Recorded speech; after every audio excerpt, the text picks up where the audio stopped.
Hello, Sarah of SEK Handmade here. Friends, spring is starting to get springy here in Wisconsin.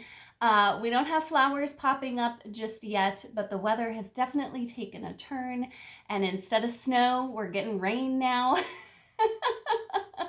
I am feeling all the spring vibes and getting inspired to start all the spring crochet projects.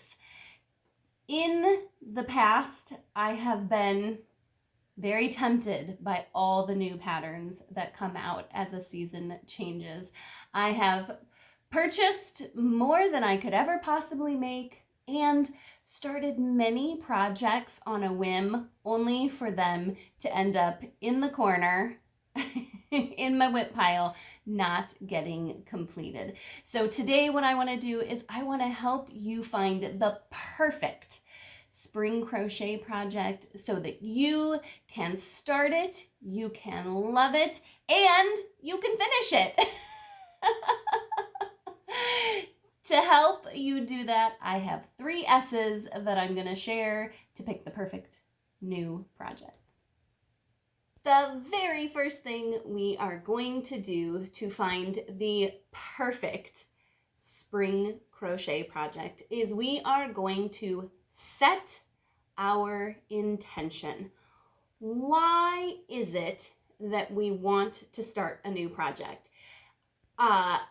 This does not have to be a complicated reason. It doesn't have to be a deep philosophical reason. But I think when we think about our intention behind starting a new project and have a real purpose behind it, that encourages us to narrow down what we're looking for and not just start whatever comes across our Instagram feed, but to really think about what we want to do. And that intention then helps carry us through the project and helps us finish up that project. So your intention could be anything. You could be trying to build your handmade wardrobe.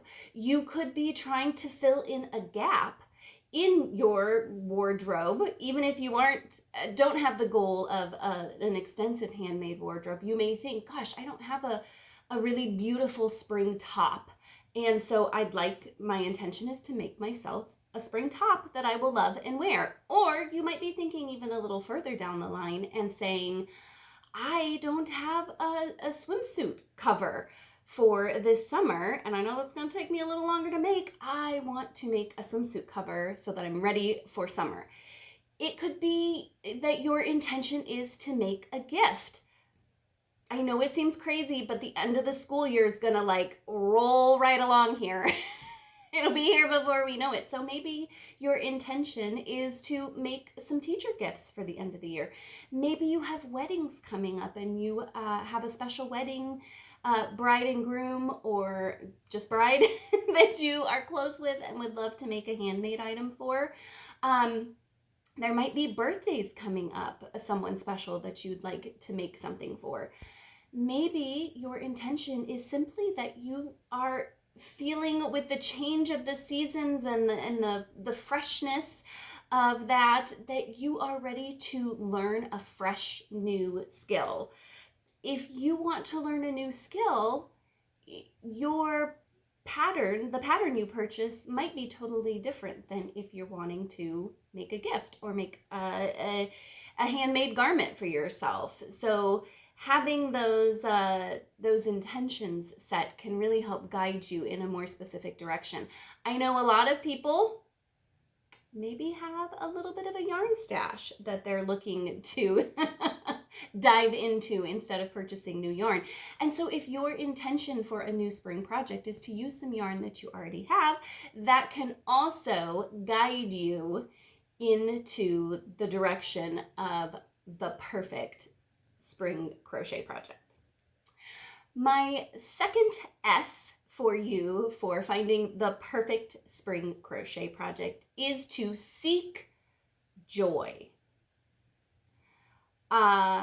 This is something that is so important to me when it comes to making.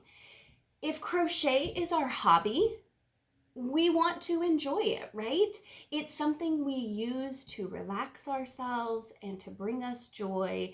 And if we aren't focusing on what we're making, on what brings us the most joy, we're missing out on some of that wonderful, good feelings and relaxation that, to me, is a huge purpose behind creating. So, I want you to think a little bit about what makes you happy. And I encourage you to think about what makes you happy right now, because for me, that changes depending on the season, where I'm at in life, what I'm doing, how busy things are. That can all, what brings me joy can change.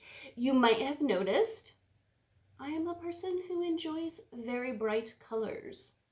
But sometimes the perfect neutral is what brings me joy. Other times it's a gorgeous bright color that, working with it, just brings me so much joy. So the things that could bring you joy, and these are just suggestions, whatever it is that brings you joy is what is most important. So my suggestions for things that maybe could bring you joy might be, what do you most love to make? Friends, do not let the seasons dictate what you most love to make.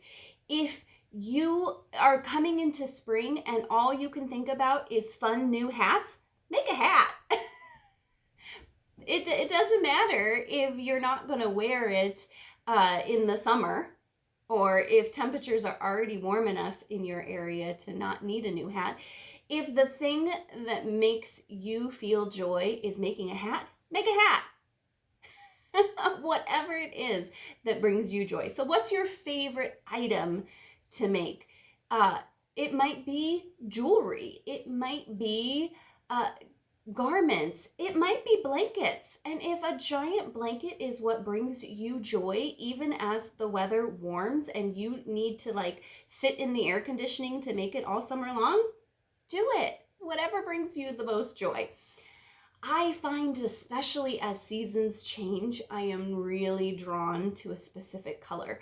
So if there is a color that you've been seeing everywhere, and every time you see it, you're just like, ooh, makes me feel happy. Especially if you're not dedicated to using up your stash, find some yarn in that color and make your next project in that color that just really brings you joy. Maybe you have a special yarn that you've been waiting. I think we all know this yarn. The yarn that you bought that you're just like, oh, it's so gorgeous. And you've put it up on your shelf and you just stare at it every once in a while. Now's the time, friend. Find the perfect project for that yarn you love, and working with it will bring you so much joy. And the great thing is, I feel like sometimes the reason we hold on to yarn as so precious and we don't want to use it is because we feel like once we've used it, it's used up.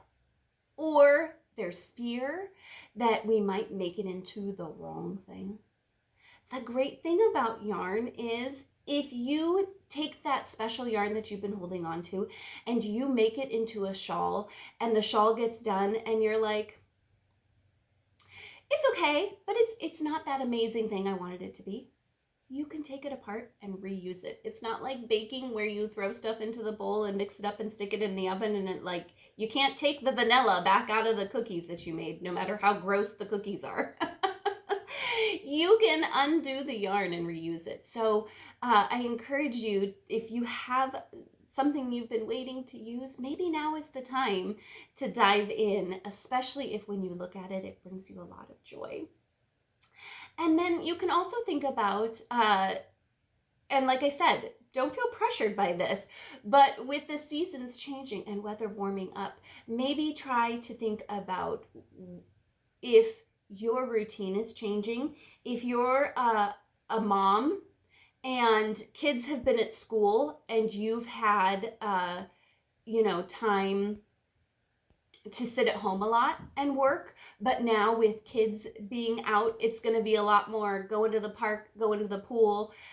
Maybe think about projects that are easy to take on the go. Or if you are a person like me who does not like the heat and will not sit outside with a big hot project on your lap, no thank you.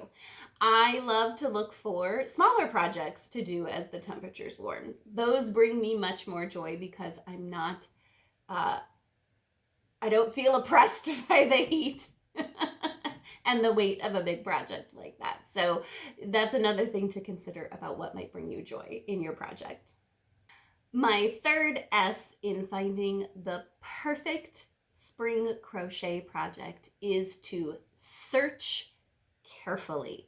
Now, I have a full video on how to pick better patterns, and I will link it in the description below so that you can go watch it right after this. It goes really in depth with how to pick high quality patterns and how to look at patterns carefully to pick the pattern that is exactly what you're looking for. So once you have set your intentions and figured out what brings joy to you, I want you to keep those top of mind while you are searching for a new pattern. If you have said that my intention is to make myself a spring top that I really love, and the thing that brings me joy is this amazing hot pink yarn, then grab that hot pink yarn and go searching for a spring top that you can make with that hot pink yarn.